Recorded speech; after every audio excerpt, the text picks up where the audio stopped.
Okay, I'm here. This is Takisha, folks. This is my video for um, my informative speech, and I'm doing it on Who is Malala? Who is Malala?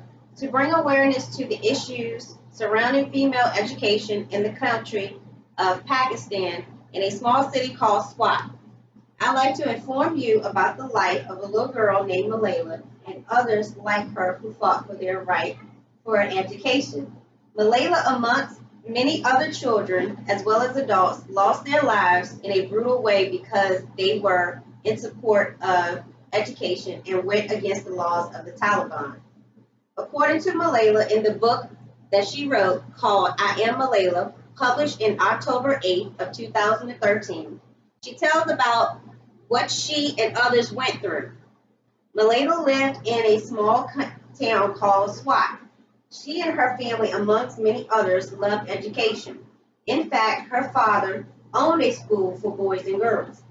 Malala had a passion from early on to learn as much as she could and to be of assistance to anyone who wanted to have an education. She is a very intelligent girl, and according to the book, I Am Malala, at the age of 15, while riding back home from school on the bus, she was shot in the head by the Taliban. To their surprise, this little girl did not die, and that made her more interested in becoming an activist of women's education. So she decided to write a book as well as holding conferences and giving speeches to reach out for help in enforcing women's rights to an education. The Taliban was a cruel army led by a man who opposed children being taught to learn, let alone women and young children. The Taliban came to SWAT and overturned the government there and enforced their rules upon everyone. And if anyone dared not to follow, they would kill them. These killings were cruel and very harsh way to die. According to the book, Malala states several times that she witnessed people getting shot in the head, shot several times by machine guns, schools were bombed, and bombs were being dropped on families' homes, and car bombings. If anyone was caught carrying a book, that was a sign of being taught by someone and you would get killed. Okay. If a girl or a woman was caught out in public without a man or her husband with her, she would get punished. A woman's rights were taken away from them. They were not allowed to speak to anyone of the opposite sex while in public. Their job was to stay home, cook, clean, take care of the children, remain covered at all times, and forbidden to get a formal education or work outside of the home. According to Malala, in the book, an older man of age 13, the young girls were married off to the older men at the age of 13 and 14. As soon as young girls reached puberty, she was up for grabs. Women are not allowed to pick and choose their mate. That is the responsibility of their family. The men were to go to work no matter if it took them away from their family for long periods of time. They were the breadwinners, and if they stepped out of line, then they would be killed, forcing the women to become widowers and given in marriage to someone else. According to the book of Malala, I Am Malala, families struggled and lived very long, hard lives. They were kept in bondage. No way for them to prosper in life under the Taliban dictatorship. Families often had to sell off what Taliban army Families often had to sell off what valuables they had to support their family. Some had to even join the Taliban army as much as they despised of them to support their family, even though they knew it would eventually cost them their lives. Others were seen digging for scrap at the town sewer and the landfill to feed their families, to find anything of value to get money to get food.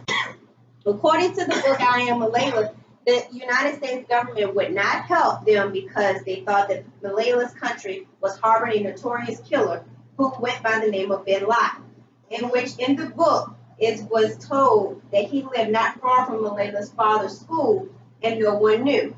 He was hiding in the town of Swat.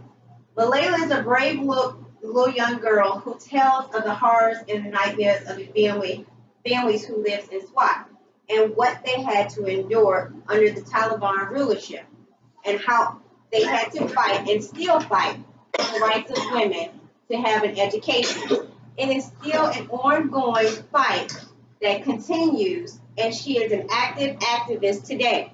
According to the article Like a Dream, Malala makes an emotional visit to her Pakistan hometown, published in March 31st of 2018 by Salman Masood in the New York Times. Malala was very happy to visit her town after her attack, and she was very proud to be able to go back to visit.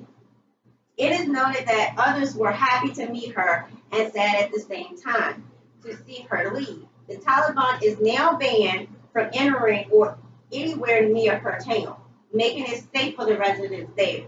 Malala still isn't active on her mission, although a lot of people questions her motives. According to the movie 12 Strong, released on January 19th of 2018, written by Doug Staten, gives a great visual of what actually was taking place in Afghanistan. This movie is based on a true story and it took place after the 9/11 attacks. There were a group of 12 soldiers who were sent into this country in hopes of bringing down the Taliban and help aid the residents there. It was a successful mission. However, according to the movie 12 Strong, children were questioned about their education in front of their families, and depending on their answers, parents' lives depended on it, and they were killed, shot in the head in front of the children. This movie showed bombings, suicide attempts, etc. It was a gruesome war, but the United States was able to help alongside the General of Uzbek to help bring the Taliban to an end. I would encourage everyone to read the book I Am Malala, as well as watch the movie 12 Strong and understand the rights that we in the United States are afforded is a struggle for others in countries such as SWAT. And people lose their lives daily because of something as simple as seeking an education for the betterment of their lives and the lives of their families. Very profound story. Wonderful. Right. Wonderful.